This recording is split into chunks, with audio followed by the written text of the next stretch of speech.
সাভারের আশুলিয়ায় ব্যবসা প্রতিষ্ঠান থেকে এক ব্যবসায়ীকে অপহরণের পর নিষ্ঠুর নির্যাতন করে দুপা ভেঙে দিয়েছে দুর্বৃত্তরা। টানা 2 দিন অজ্ঞাত স্থানে আটকে রেখে স্ট্যাম্পের স্বাক্ষর নিয়ে তার সম্পত্তি লিখে নেবার অভিযোগ করেছেন ওই ব্যবসায়ী। আশঙ্কাজনক অবস্থায় সকালে উদ্ধার করে তাকে হাসপাতালে ভর্তি করা হয়েছে। অতর্কিতভাবে ওরা আমার উপরে হামলা করে 2 দিন আটকে রাখার পরে আমার কারোর সাথে যোগাযোগ করতে দেয় না। আমার মোবাইল টোবাইল যা আছে সব সিজ করে নিয়ে যায়। আমার ব্যবসা প্রতিষ্ঠানে কিছু টাকা পয়সা ছিল সেগুলোও নিয়ে যায়। ভুক্তভোগী ওই ব্যবসায়ীর নাম আশরাফ উদ্দিন, পেশায় রড সিমেন্ট ব্যবসায়ী।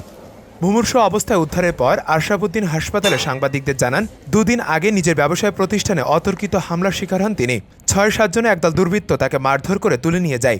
সেখানে টানা 2 দিন তাকে আটকে রেখে দফায় দফায় নির্যাতন চালানো হয়। এক পর্যায়ে অস্ত্রের মুখে জিম্মি করে বিভিন্ন স্ট্যাম্পের স্বাক্ষরের পর 2 পা ভেঙে নির্জন স্থানে তাকে ফেলে রেখে যান দুর্বৃত্তরা। পরে স্থানীয়রা তাকে উদ্ধার করে এনাম মেডিকেল কলেজ হাসপাতালে ভর্তি করেছেন। এ ব্যাপারে আশুলিয়া থানায় ভুক্তভোগীর পক্ষ থেকে অভিযোগ দায়ের করা হয়েছে।